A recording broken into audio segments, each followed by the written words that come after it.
شیطان وسوسہ اندوزی نہیں کرے گا۔ آج نوجوان بڑھ بڑھ کے کھاتا ہے، بہت زیادہ کھاتا ہے، کبھی اس ہوٹل سے کھاتا ہے، کبھی اس ہوٹل سے کھاتا ہے۔ اتنا زیادہ کھائیں گے تو نفسانی قوتیں اچھل کر کے آئیں گی، مشکل ہو جائے۔ شادیاں دیر سے ہوتی ہیں، ماں باپ آنکھیں بند کر کے بیٹھے ہوئے ہیں۔ اگر ماں باپ کی ذمہ داری ہو اور ماں باپ نکاح نہ کرے تو نبی پاک نے فرمایا بچے گناہ کریں گے تو جتنا گناہ بچے کو اتنا باپ کو بھی ہوگا۔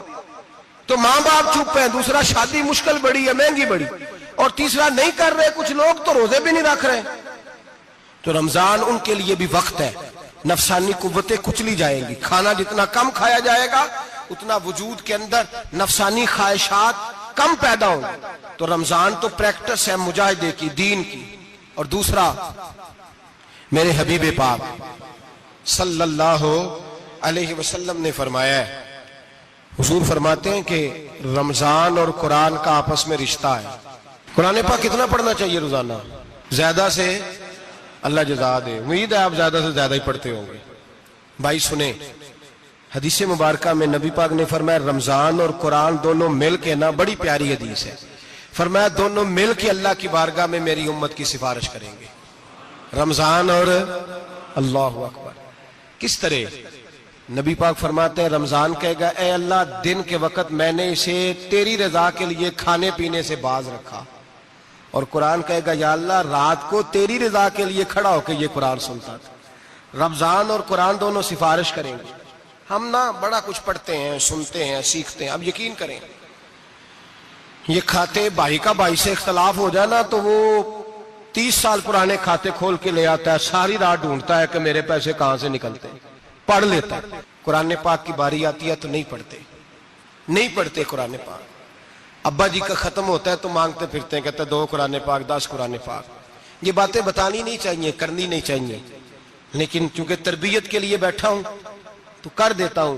میرے شاگردوں سے پوچھیں، یہاں مدرسہ ہے الحمدللہ، درجنوں طلباء ہیں، اساتذہ ہیں، میرے پیر بھائی ہیں، اور میرا یہ دعویٰ ہے کہ شاید کوئی کسی سے اتنا پیار کرتا ہو جتنے میرے شاگرد اور مرید مجھ سے کرتے ہیں، لیکن میں نے کبھی کسی سے نہیں کہا کہ ذرا سورۃ فاتحہ پڑھ کے دینا، میں نے اپنے ابا جی کو ثواب دینا ہے۔ پوچھ لیں کسی سے نہیں کبھی کہا، کبھی نہیں میں نے کہا کہ ذرا مجھے تھوڑا سا قرآن پڑھ دیں۔ میں اس کو ناجائز نہیں کہتا، پڑھوانا چاہیے، لیکن میں اپنے والدین کے لیے کبھی سوال نہیں کرتا کہ مجھے ذرا پڑھ کے دو، میں نے بخشنا ہے، اس لیے کہ میں نے ذاتی طور پہ روٹین بنائی ہے۔ میں سمجھتا ہوں کہ کائنات کے اندر میرے اوپر جن لوگوں نے احسان کیے ان میں سب سے زیادہ حصہ میرے ماں باپ کا ہے۔ میں سمجھتا ہوں اس بات، کتنا نالائق ہوں میں کہ میں 1 مہینے میں ایک قرآن پاک بھی پڑھ کے ان کی روح کو احسال نہیں کر سکتا۔ میرا یہ طریقہ ہے ذاتی، میں قدغن نہیں لگاتا، میرا ذاتی طریقہ یہ، الحمد سے شروع کرو اور 2 سورتیں چھوڑ کے قرآن پاک ختم کر دو آخری، اور پھر فلق اور ناس صورتیں ساتھ لے جاؤ۔ یہاں بیٹھ کے سالے ثواب نہیں کرنا، ختم نہیں دلانا، ساتھ لے جاؤ، قبر پہ کھڑے ہو جاؤ اور فلق اور ناس صورتیں قبر پہ بیٹھ کے تلاوت کرو، اور جو قرآن مجید پڑھا ہے ان کی روح کو وہاں احسال کرو۔ او بھائی، اولاد جب ماں باپ کے لیے پڑھتی ہے تو اسے کہنا نہیں پڑتا اللہ بخش دے، اس لیے کہ اولاد کی نیکیاں خود بخود ماں باپ کے کھاتے میں جمع ہوتی ہیں، خود نیکیاں جمع ہوتی ہیں۔ میرے بھائی تو بچوں سے یہ تو مطالبہ کرتا ہے کہ بیٹا اس سال رمضان المبارک میں میرے لیے ستو ضرور بنانا، فلانی چٹنی ضرور تیار کرنا، یہ کیوں نہیں کہتا بیوی سے کہ ڈشیں کم بنانا؟ تو بھی بیٹھ کے قرآن پاک پڑھ، میں بھی قرآن پاک پڑھتا ہوں۔ ادھر آؤ بیٹا، یہاں بیٹھ کے تلاوت کرو، میں بھی کرتا ہوں۔ بیٹی ادھر آؤ، بیٹھ کے قرآن پاک پڑھو۔ کتنا وقت لگتا ہے؟ حافظ اور قاری اور علماء اگر پڑھے تو 20-25 منٹ لگتے ہیں قرآن پاک کا سپارہ پڑھنے، اور اٹک اٹک کے پڑھنے والا بھی پڑھے تو 1 گھنٹہ لگ جائے گا۔ اور میرے نبی پاک صلی اللہ علیہ وسلم نے فرمایا جو قرآن پڑھتے ہوئے اٹکتا ہے اللہ اسے ڈبل ثواب عطا فرماتا ہے۔ فرمایا جو زبانی پڑھے سنگل ثواب، جو دیکھ کے پڑھے اسے ڈبل ثواب۔ حضور کیوں؟ فرمایا اس لیے کہ میرا قرآن دیکھنے پہ بھی اللہ ثواب عطا فرماتا ہے، قرآن دیکھنے پہ بھی اللہ ثواب دیتا ہے، دیکھنے کا بھی ثواب۔ رمضان شریف میں قرآن پاک پڑھے، کھول کے پڑھے۔ اور میرے بھائی اگر تیرا بچہ پڑھے، اگر تیری بیٹی پڑھے، کائنات کا خوش نصیب باپ وہ ہے کہ بیٹا قرآن پڑھے، چاہے ناظرہ ہی پڑھے، جس کی بیٹی پڑھے۔ زندگی میں انہیں اس کام پہ لگا جاؤ، مرنے کے بعد بھی پڑھیں گے۔ امام جلال الدین سیوطی شافعی رحمت اللہ علیہ فرماتے، حضرت عیسیٰ قبر کے پاس سے گزرے قبر پہ عذاب ہو رہا تھا، اللہ کا غضب برس رہا تھا، جناب عیسیٰ استغفار پڑھتے ڈرتے گزر گئے، تھوڑی دیر کے بعد چند گھنٹوں کے بعد گزرے تو اسی قبر پہ پھول کھلے ہوئے تھے، رحمت برس رہی تھی۔ حضرت عیسیٰ علیہ السلام عرض کرنے لگے مولا تو بے نیاز ہے، میری طاقت نہیں تیرے کاموں میں بولنے کی، پر ابھی تو یہاں عذاب ہو رہا تھا، ابھی رحمت برس رہی ہے۔ جناب عیسیٰ کہتے ہیں آواز خدا بندی آئی، عیسیٰ بندہ بڑا گناہگار تھا، پاپی تھا، مجرم تھا، خطا کار تھا، لیکن جب اس کا انتقال ہوا اس کی بیوی حاملہ تھی، اس کے پیٹ میں بچہ تھا، بچہ اس کے انتقال کے بعد پیدا ہوا، آج وہ 4.5 سال کا ہوا ہے، مکتب میں گیا ہے، مدرسہ میں گیا ہے، استاد نے بسم اللہ شریف پڑھائی ہے، فرمایا اس نے توتلی زبان سے کہا ہے بسم اللہ الرحمن الرحیم، کہا عیسیٰ مجھے بتلا اس زمین پر وہ معصوم جسے ابھی رحمان اور رحیم کہنا نہیں آتا، وہ توتلی زبان سے مجھے رحمان اور رحیم کہے اور میں اسی زمین پہ اس کے باپ کو عذاب دوں؟ فرمایا اس نے ایک بار رحمان اور رحیم کہا ہے، میں نے اس کی باپ کی قبر کو نور سے معمور فرما دیا ہے، نور سے بھر دی ہے قبر، برکت سے بھر دی ہے۔ اللہ کرے میرے بیٹے بھی قرآن پڑھے، اللہ کرے میری بیٹیاں بھی قرآن پڑھے، اللہ کرے ہم سب کی اولادیں قرآن پاک پڑھے۔ لیکن نا امام اعظم ابو حنیفہ رمضان میں 61 قرآن پاک پڑھتے تھے، کتنے؟ 60 تے ایک، اللہ اکبر، ایک قرآن پاک دن میں پڑھتے پورا، ایک رات کو پڑھتے، ایک تراویح میں پڑھتے، 61 قرآن پاک امام صاحب پڑھتے۔ آپ فرماتے میں نے چھوڑ دیے سارے وظیفے، میں صرف رسول اللہ کا قرآن پڑھتا ہوں، رمضان سارا قرآن پاک، سارا رمضان۔ اب تو عادت ہی نہیں رہی ہمیں قرآن پاک کی، اگر لوگ ناراض نہ ہو تو محفل نعت ہوتی ہے تو تلاوتیں کتنی ہوتی ہیں، اور نعتیں ہم نے ذوق ہی نہیں بنایا، ذوق ہی نہیں بنایا ہم نے تلاوت قرآن کا، اس لیے کہ قراء علماء فقراء ان کو ہم تیار ہی نہیں کر رہے، ہم تو ایکٹر پال رہے ہیں جو پیسے لیتے ہیں نعت خوانی کے، معاذ اللہ۔ او میرے بھائی، کیا قرآن میرے نبی کی نعت نہیں؟ حضرت عائشہ صدیقہ رضی اللہ تعالیٰ عنہ کے پاس صحابہ گئے، کہنے لگے اماں جی ہمیں نبی پاک کا اخلاق بتلائیں، اماں جی کہنے لگی جاؤ جا کے قرآن پاک پڑھو، کان خلقہ القرآن، سارا قرآن میرے نبی کے اخلاق کا انعام ہے، یہ ساری نعت ہے، یہ ساری نعت ہے۔ اس نعت کو سننے لوگ کیوں نہیں آتے؟ اتنا رش میں اپنے نعت میں اتنا تراویح پہ کیوں نہیں ہوتا؟ اور ملت کا جوان یاد رکھے، بوڑھے تراویحاں پڑھتے ہیں، ضعیف تراویحاں پڑھتے ہیں، گھٹنوں میں درد ہے تراویحاں پڑھتے ہیں، بیمار بوڑھے تراویحاں پڑھتے ہیں، جوان وہاں چوک میں کھڑے۔ کیا جوانی اس لیے ہے چوکوں میں کھڑا ہوا جائے؟ کیا جوانی اس لیے ہے کہ سعودی عرب جانے کے لیے پاسپورٹ بنانا ہو تو 2.5 گھنٹے کھڑا رہے تو؟ شناختی کارڈ کے دفتر تو کھڑا رہے، پروٹیکٹر کے لیے کھڑا رہے، کافروں کے سامنے کاسا لیسی کرنے کے لیے تو کھڑا رہے، تو نوکری پہ جائے تو ساری رات کھڑا رہے، اور تو قرآن کے لیے کھڑا نہیں ہوتا؟ میرے محبوب نے فرمایا من قام ایمانا واحتسابا غفر له ما تقدم من ذنبه، فرمایا جو رمضان المبارک میں اللہ کی رضا کے لیے گناہوں کی معافی کے ارادے سے قیام کرے گا، راتوں کو عبادت کرے گا، اللہ اس کے پچھلے سارے گناہ معاف فرما دے گا۔ نوجوان ارادہ کریں، پروگرام بنائیں کہ انشاءاللہ قرآن پڑھنا بھی ہے، قرآن پڑھوانا بھی ہے، سننا بھی ہے، اور انشاءاللہ بولیے سننا بھی ہے اور پڑھنا بھی ہے اور پڑھانا بھی۔ ہمت کریں، دلیری کریں، آکے کھڑے تو ہو، اللہ توفیق عطا کرے گا۔ پہلی بات یہ کہ روزہ رکھیں، دوسری بات یہ کہ قرآن پاک کی تلاوت کریں، اور روزہ رکھیں تو روزے کے سارے حسن سمیت اسے رکھیں۔ نبی پاک نے فرمایا رمضان غمخواری کا مہینہ ہے، غمخواری کریں۔ ہمارے زمانے میں 2 قسم کی تکلیفیں ہیں، ایک تو غریب آدمی، اس کا حال یہ ہے کہ وہ مانگتے ہی گزارا کرنا چاہتا ہے، اس نے ہاتھ یوں کر لیا ہے تو اب اس کا یوں ہونے کو تیار نہیں۔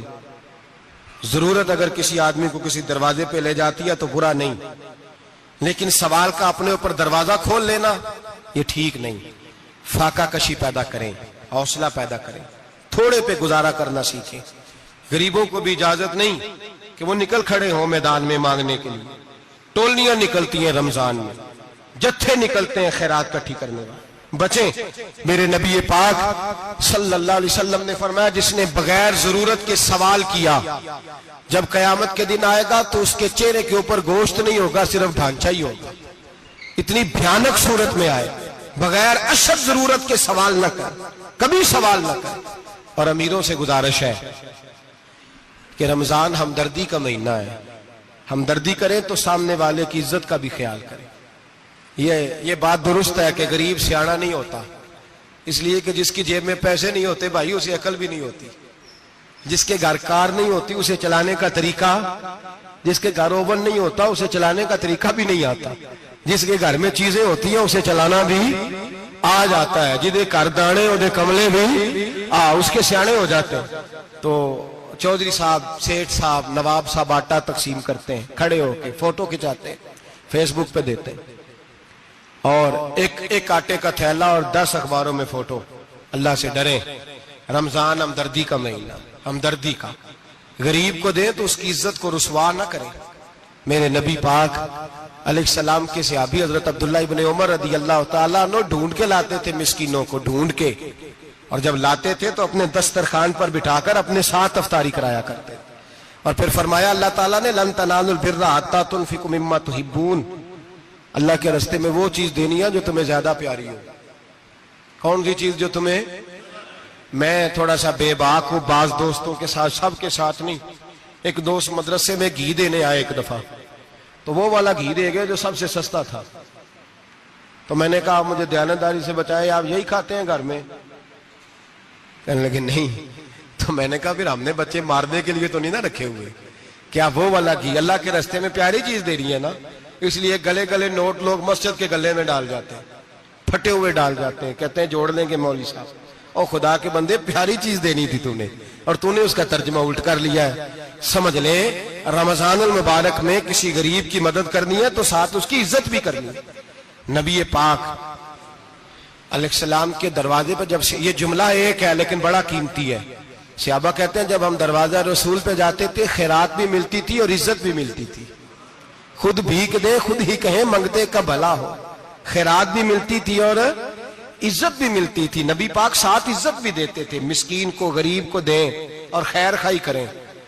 جوتے بیچنے والے جوتوں کے ریٹ سستے کریں، کپڑا بیچنے والے کپڑے کا ریٹ، درزی صاحب بھی ریٹ سستا کریں، دکاندار بھی چیزوں کا ریٹ، حکیم صاحب پیسے کم لیں، ڈاکٹر پیسے کم کریں، حکومت نرخوں میں کمی کرے، اور یہ کام اجتماعی طور پہ کریں. میرے نبی پاک نے فرمایا رمضان غمخواری کا مہینہ ہے، اس میں غمخواری کرنی ہے، دوسرے کا خیال کریں، اظہار کریں، قربانی کریں. یہاں ہر چیز کا ریٹ بڑھ جاتا ہے رمضان شریف میں. ہر آدمی کہتا ہے میرا سیزن آ گیا ہے. توجہ بڑھائیں، خیال کریں، غمخواری کا مہینہ ہے. اور پھر آپ لوگوں سے یہ بھی گزارش ہے کہ رمضان المبارک کا جب مہینہ آئے تو جس آدمی کے ساتھ نیکی کرنی ہے وقت پہ کریں. کسی غریب کو پیسے دینے ہیں، کپڑے دینے ہیں تو یکم رمضان کو دیں. میں اکثر دوستوں سے پوچھتا ہوں، میں کہتا ہوں قاری صاحب نو جوڑا کدو دیندے ہو؟ کہندے 27 والے دن. میں کہ مینوں لگ گئی سمجھ، تہاڈی سازش ہے کہ جڑے سواں کے پا نہ لوے. ایویں مولوی چودھری صاحب دے نال دے کپڑے پا لے تے کتے لکھیا ہے اینوں دینا ہے 27. تسی دسو 27 والے دن کو درزی سی کے دیندا ہے؟ اونوں 3 گنا بھی پیسے دئیے تے کہندا جڑے باقی نے انہاں دے نہیں بٹن پہ لگ دے میرے کولوں. کتھوں جوڑا سی کے؟ تو کس دن دیتے ہو قاری صاحب کو؟ کیا مقصد ہے؟ پہننے کے لیے دے رہے ہو یا اس لیے دے رہے ہو کہ نہ پہن سکے؟ تو بھائی آپ جب کسی کو کچھ چیز دیں گے تو کب دیں گے؟ جب وہ استعمال کر سکے. غریب کو لوگ فطرانہ دینے جاتے ہیں عید سے ایک دن پہلے، تو کیا کرے گا اس کا؟ وہ نہ تو کپڑے خرید سکا نہ روٹی لا سکا. بلکہ میرے حضرت صاحب فرماتے ہیں رمضان سے پہلے دے دو. رمضان کی نیت کر کے رمضان سے 1-2 دن پہلے دے دو، اللہ رمضان جتنا ثواب ہی عطا فرمائے گا. رمضان سے پہلے دو جس کو کچھ ہے دن، قبل از وقت تیاری کرو. اور میرے قبلہ حضرت صاحب فرمایا کرتے اپنے کپڑے بعد میں، غریب کے بچوں کے کپڑے پہلے، اپنے گھر کی ضروریات بعد میں، غریبوں کی ضروریات. اس لیے کہ اللہ پاک نے ان کا رزق بھی ہمارے گھر بھیج دیا. ہماری ڈیوٹی لگائی ہے کہ تم نے بانٹنا، بانٹنے والے بنو. اور یہ ذہن بنائے کہ پتہ نہیں کس کا حصہ تھا جو اللہ نے میرے گھر بھیجا. یہ ذہن بنا کے بانٹ. اور جس کو دینے جائیں، ہاں آپ کو اجازت ہے تھوڑا بہت پتہ کرنے کی، لیکن تھوڑا بہت تفتیش کرنے کی اجازت، بال کی کھال اتارنے کی اجازت. میں نے دیکھا ہے لوگ غریبوں کا انٹرویو لیتے ہیں، تیرا تو فلانا کمانے والا نہیں، تیرا تو فلاں بچہ، او بھائی بہت سارے غریب ایسے ہیں، بڑے ہیں جو کمانے کی کوشش کرتے ہیں لیکن ان کا سبب نہیں بنتا۔ ہاں ہے ایسے لوگ جو سعودی عرب چلے گئے ہیں، کہتے ہیں تیرا تو فلاں باہر نہیں گیا ہے، لیکن سارے سعودی عرب جانے والے بھی مال کمانے کی طاقت نہیں رکھتے، کئی وہاں بھی بیٹھ کے بیچارے قرضوں میں الجھے ہوئے ہیں، وہاں والوں کے ظلم کا شکار ہے، بہت ساری آزمائشوں میں تو تفتیش کرتا ہے۔ میرے امام شافعی کا ایک جملہ اگر آپ کو یاد رہ گیا تو بات بن جائے گی۔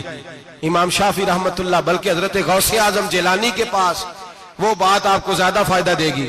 حضرت غوث اعظم جیلانی کو ان کا ایک مرید سمجھانے لگ گیا، کہنے لگا حضرت جی آپ سب کو دیتے رہتے ہیں، ہر بندہ مستحق نہیں ہوتا، ذرا ٹٹول کے دیا کریں۔ تو غوث اعظم جیلانی فرمانے لگے بھائی مجھے تو لگتا ہے تو بھی ان چیزوں کا مستحق نہیں تھا جو اللہ نے تجھے عطا کر دی ہے، پہلے تو بتا تو مستحق تھا، تجھے اپنی حیثیت اوقات کا پتہ ہے جو اللہ نے تجھے دے دی ہے، طاقت تھی، کوالٹی تھی، تیرے اندر وہ صلاحیت تھی، رب نے تو نہیں تیری تفتیش کی کہ تو قابل ہے کہ نہیں، تو اللہ کے بندوں کی تفتیش کرتا پڑتا ہے۔ امام شافعی فرمایا کرتے، امام شافعی فرماتے رب تجھے پرکھ کے نہیں دیتا، ٹٹول کے نہیں دیتا، رسوا کر کے نہیں دیتا، تو غریبوں کے ساتھ یہ سارا ظلم کیوں کرتا ہے؟ بس پتہ چل گیا وہ ضرورت مند ہے تو دے، اس لیے کہ اجر تجھے غریب نے نہیں دینا، اجر اللہ نے دینا ہے، اور اللہ اجر عمل پہ نہیں دیتا، اللہ تو نیت پہ اجر عطا فرماتا ہے۔ تو نیت دیکھ تیری کس طرح کی، تو میرے بھائی غریب کو دے، قبل از وقت دے۔ رمضان مبارک میں چوتھا کام، بات آخری اور چوتھا کام سنیں، رمضان میں دین سیکھیں۔ شیطان قید ہوتا ہے زیادہ سے زیادہ، اور جب آدمیوں کا پیٹ خالی ہوتا ہے نا تو ذہن جو ہوتا ہے نا وہ بھی اس کا فریش ہوتا ہے، اس میں کوشش کریں دین سیکھنے کی۔ میرے نبی کریم صلی اللہ علیہ وسلم نے اس دین کو علم کا دین قرار دیا ہے، شعور کا دین قرار دیا ہے، فہم کا دین قرار دیا ہے۔ نبی پاک صلی اللہ علیہ وسلم نے فرمایا ایک عبادت کرنے والا عشاء کے بعد کھڑا ہو اور فجر تک نماز پڑھتا رہے، ایک عالم دین عشاء پڑھ کے سو جائے، اٹھ کے فجر پڑھ لے، تو وہ 70 عبادت کرنے والوں کا درجہ زیادہ نہیں، عالم کا درجہ پھر بھی زیادہ ہے، اس عالم دین کا درجہ زیادہ ہے، اس لیے کہ وہ لوگوں کو آگاہی دیتا ہے، شعور بخشتا ہے۔ یہ دین جو ہے یہ، اور نبی پاک صلی اللہ علیہ وسلم نے فرمایا عبادت کرنے والے پر عالم کا درجہ اتنا ہی زیادہ ہے جتنا میرا درجہ اپنے غلاموں پر زیادہ ہے۔ عالم کو حضور نے اتنا بڑا مقام دیا، دین سیکھیں، شعور حاصل کریں، یہ فقاہت کا دین ہے، شعور حاصل کرنے کا دین ہے۔ اور نبی پاک صلی اللہ علیہ وسلم نے فرمایا دین کی ایک بات سیکھ لینا 1000 نفل پڑھنے سے زیادہ درجہ رکھتی ہے، دین کی ایک بات سیکھ لینا 1000 جنازے میں شرکت سے زیادہ درجہ رکھتی، دین کی ایک بات سیکھ لینا، میرے نبی پاک صلی اللہ تعالی علیہ وسلم ارشاد فرماتے 1000 مریض کی عیادت کرنے سے زیادہ درجہ رکھتی۔ فرمایا جس نے رات کے ایک لمحے میں دین کی ایک بات سیکھی، اللہ اسے ساری رات عبادت کرنے سے زیادہ ثواب عطا فرمائے گا۔ میرے ایسا فرمایا کرتے جب سیکھنے والے کو یہ ثواب ملے گا تو بتائیے سکھانے والے کو کتنا ثواب ملے، اسے اللہ کتنا درد۔ رمضان آ رہا ہے، شیطان قید ہے، دین پھیلانے کی کوشش کریں، جد و جہد کریں۔ بڑی نیند آتی ہے فجر پڑھ کے، لیکن اگر کسی کا ارادہ بن جائے کہ دین سیکھنا بھی ہے اور دین بچوں کو، تو پھر کوئی نیند غلبہ۔ ایک مثال ایک عالم نے سمجھائی، کوئی بزرگ تھے درویش عالم، ان کے پاس ایک عورت آئی، کہنے لگی میں بچوں کو سویرے بڑا جگاتی ہوں، بچے جاگتے نہیں نماز کے لیے۔ بڑا عجیب جواب دیا بزرگوں نے، درویش نے، عالم نے، کہنے لگے بی بی کیوں نہیں جاگتے، جگایا کر، بیدار کیا کر، اٹھایا کر۔ کہنے لگی بڑی جدوجہد کرتی ہوں، اٹھتے نہیں، بیدار نہیں ہوتے۔ اللہ والے تھے نا۔ کہنے لگے یہ بتا اگر اس کمرے میں آگ لگ جائے تو پھر بچوں کو کیسے بیدار کرے گی، آگ سے بچانے کے لیے کیا کرے گی؟